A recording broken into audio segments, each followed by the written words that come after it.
see you there. What am I to do for you today? You want to ask me some questions about my post-grad life, I see. Well, I was working on something, but feel free to fire away. Well, the United States, contrary to many popular countries, operates under Fahrenheit. But as for me,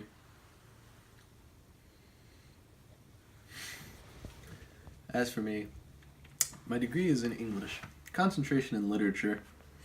Right now in my post-grad life, I'm working towards my graduate degree in literature. In graduate school, you have three choices. That's rhetoric and composition, TESOL, which is teaching English as a second language, and English concentration literature, which is me. I felt sort of indifferent about graduating because I knew that I was going to come back for 2 more years.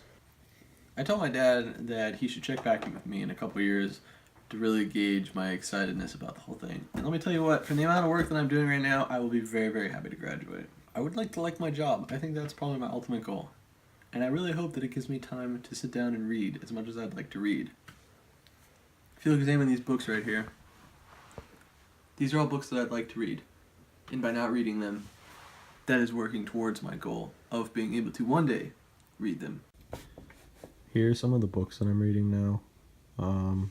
This is on my Dr. Jekyll and Mr. Hyde project. There's a couple more. A lot of them are at the library right now. So what I'll do is go through and write down, the title and the author, whatever, of my sources that I'm using, and I'll write down just quotes and how I'm going to use those quotes. I find that it acts like a checklist for me, so when I'm writing the paper, I don't get lost in what I want to say, make sure everything's said, and it's kind of like I'm doing a lot of the work now, and when I have to read a lot like I do, that makes stuff really easy. Over here, this is my Frankenstein book. This is for another class. Here are my post-its. These are all the mentions of mountains within the text. I'm writing a paper about mountains. The paper is at about 8 pages right now, 2,600 words. But it's going to be a little longer eventually. I've made a lot of friends in post-grad life, and it's pretty enjoyable to have those friends who also talk about English stuff with you. Maybe the second is having a closer relationship with my teachers. It's interesting that I think more of them as people rather than people that I just see every other day or every 2 days. Worst thing or two about post-grad life? I would say all of the homework and the reading. If you notice the books again, right, I said I couldn't read those books, and I'd really like to be reading those books. So I had it my way, I'd come home, have a drink, sit down, and read those books. But I'm not. I'm doing this. I don't know how I happened upon my people. Usually I have trouble meeting people, and I feel like it happened on accident and in spite of myself. I guess talking with people about the same stuff that they like makes them like you. So I budget my time. Usually when I get up in the morning, I read a little bit of pleasure books. Right now I'm reading Kant. I'm reading the Groundwork to Metaphysics, and I'm really enjoying it. It's my first foray into philosophical reading. I'm also trying to read 100 Years of Solitude and for fun, but it's coming a little slowly because I don't have that much time to read. And then after that, I'll work on homework for a little bit in the morning, and then I'll go to school and come home and cook dinner. On Wednesdays I do laundry, and then after that I'll try to read or write or whatever I have to do for school. During a school day, if I have any downtime, it's devoted to reading and writing stuff that I might need to read or write. One of my teachers, Dr. Lake, really gave us a good sort of book, gave us a good hint with this book. This guy.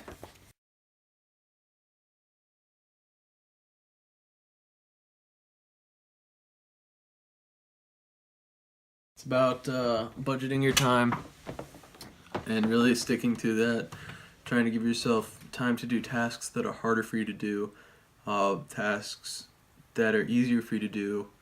You give yourself less time and maybe a more chaotic environment. For instance, if I have to just read something simpler, I'm okay with reading it when Rebecca's home watching TV, whereas if I'm reading theory, I would rather not do that. So it's really about planning out potential distractions, planning out due dates, and getting stuff done before those due dates, and at the same time trying to focus on completing your long-term projects. I would say the best choice was marrying Rebecca, but besides that, the best choice was probably the classes that I'm taking. Enjoy them, even though despite the work. Why are you so unenthusiastic about marrying me? I'm not. It's very... I'm not unenthusiastic. I'm just relaying information. Nerd Rebecca. I'm not. I like other stuff, and I'm not talking about it excitedly. I'm just relaying information. I live with my wife Rebecca, who I'm very excited to be married to. Just dropped a pen on the floor. I'll find the pen. I just dropped a. I will find the pen. But it's like a shirt pen. I know what pen you're talking about. I will find it. Can we move that somewhere else? Yes, can you please come back? I don't want to step on it. No one's gonna step on it. I'll find it. What was the question?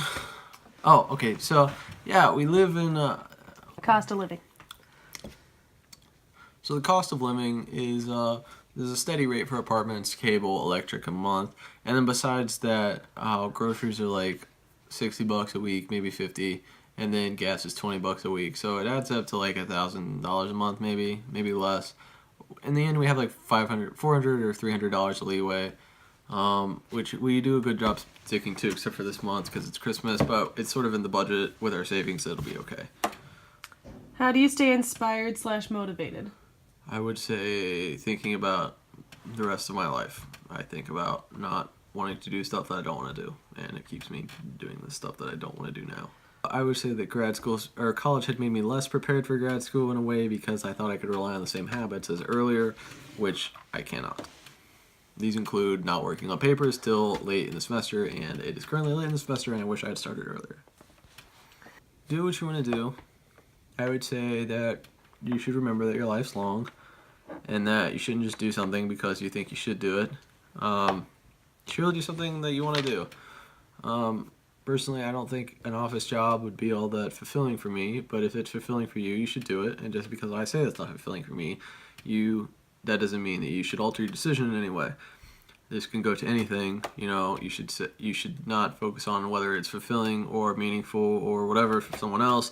You should think about whether or not it is the right thing for you. And once you find out that it is the right thing or not the right thing for you, you should stick with that instead of sort of being flip-floppy on it. But also at the same time realizing that you have a long life and that you're probably 22 or 24 or something, and you still have like another 60 years probably. And that's a really long time. And you have all the time to think about what you want to do and really be confident in your decisions before doing them, and make sure that they're your decisions rather than someone else's decisions that you're taking on. I will find the pen. I can't stop thinking about it. Favorite thing completely non-related to career. I like reading, even though it's related to my career. I like cooking. I found that I really enjoy cooking. Watching TV, watching movies. These are all things I like to do that aren't necessarily related to English, although while I'm engaged in like watching TV or movies, I can't help but like approach them the same way that I would at literary text. I mean that I sort of ask myself what they're doing and how they're doing it. And this isn't necessarily below the surface, because it seems like for something to exist below the surface, there's like a precursor above the surface. But I do ask myself what's actually going on in whatever media we're watching. I also like watching sports. When do you feel most like yourself? I don't know. I always feel like myself. I'm fine with myself. I'm